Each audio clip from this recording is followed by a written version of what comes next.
ইলিশ মাছ দিয়ে কচু খেতে অনেক বেশি সুন্দর লাগে, তাই আজকে আমি বানাবো ইলিশ মাছ দিয়ে কচু। তার জন্য সর্বপ্রথমে ইলিশ মাছটাকে ভিজিয়ে দিয়েছি। ইলিশ মাছটা ভিজতে দিয়ে আমি কচুগুলা আর ইলিশ মাছগুলা ভিজে গেছে, এগুলো এখন কেটে নেব। এগুলো এখন অনেক ছোট কচু, কাটতে অনেক সময় লাগবে। সব কিছু ভালোর পেছনে খারাপ দিক থাকেই। এই কচু খেতে যেরকম ভালো লাগে সেরকম কাটতেও অনেক, আমার তো কচু কাটলে গোটা শরীর চুলকানো শুরু হয়ে যায়, বুঝি না কেন। তো যাই হোক, এখন আমি কচুগুলা কেটে নিই। আর কচু কাটা হয়ে গেছে, এখন আমি ইলিশ মাছগুলাও কেটে নেব। আপনারা যারা ভিডিও দেখেন তারা লাইক দিতে চান না, প্লিজ লাইক দিয়ে সুন্দর একটা কমেন্ট করে যাবেন। একা কেউ কোনোদিন বড় হতে পারে না, সবাইকে নিয়েই বড় হতে হয়।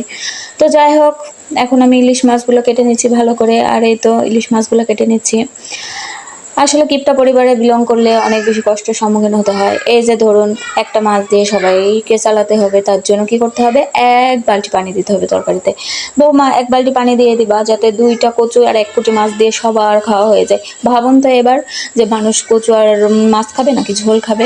এই এক মহা জ্বালা প্রত্যেকটা শাশুড়ি। বৌমা, আমরা কিন্তু তেল ছাড়াই অনেক সুস্বাদু রান্না করতে পারি, মশলা ছাড়াই অনেক সুস্বাদু রান্না করতে পারি। আগে তো আমার শ্বশুর বাড়ি আমার রান্না খেয়ে প্রশংসায় পঞ্চমুখ। এত বাপু তেল মশলা লাগতো না, 1 পোয়া তেলে কতদিন পার করেছি।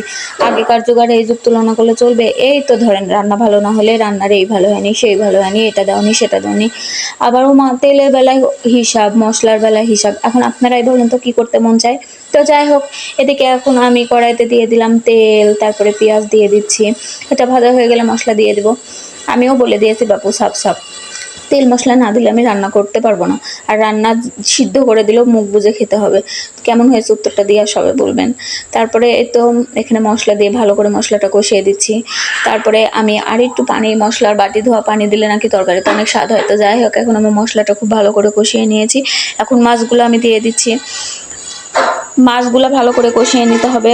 আর এই কষানো যে মশলা আমি একেবারেই কচুর জন্য দিয়ে দিয়েছি, সেই জন্য আমি মশলাটাকে কষিয়ে এখন আমি তুলে নেব মাছগুলা। এখন ওই মশলার মধ্যে আমি এখন কচুগুলা দিয়ে দেব। কচুগুলা আমি এখন দিয়ে দিলাম। কচুগুলা খুব ভালো করে কষিয়ে নেব।